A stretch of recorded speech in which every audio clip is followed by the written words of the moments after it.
Federal government, I spoke with President Trump several times. I spoke with him last night. I spoke with him this morning.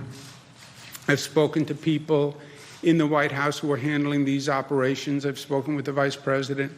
I've spoken with Jared Kushner, who is a New Yorker. He knows New York, and he's working in the White House, and he's been extraordinarily helpful on all of these situations.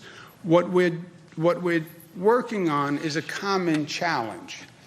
No one has these ventilators, and no one ever anticipated a situation where you would need this number of ventilators to deal with a public health emergency. So we have purchased everything that can be purchased. We're now in a situation that we're trying to accelerate production of these ventilators, and a ventilator is a complicated piece of equipment. The president and his team, I think, are using the DPA well because it's basically a leverage tool when you're dealing with private companies, right? We need your help.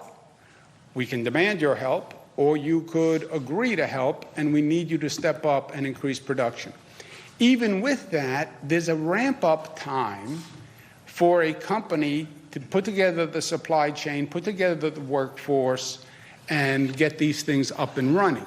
So Ford, you hear, is going to help. General Motors is going to help. The problem is our timeline is so short.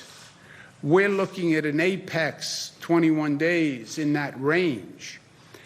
To get ventilators and these business consortiums put together, supply chain, design team, ramped up and delivered 30,000 ventilators is an extraordinarily difficult task. And it's something that our team is working on with the White House team. And I want to thank the President for his cooperation and his team for their cooperation. We're getting very creative. We're talking to countries around the world, as well as new companies that could do production. We're also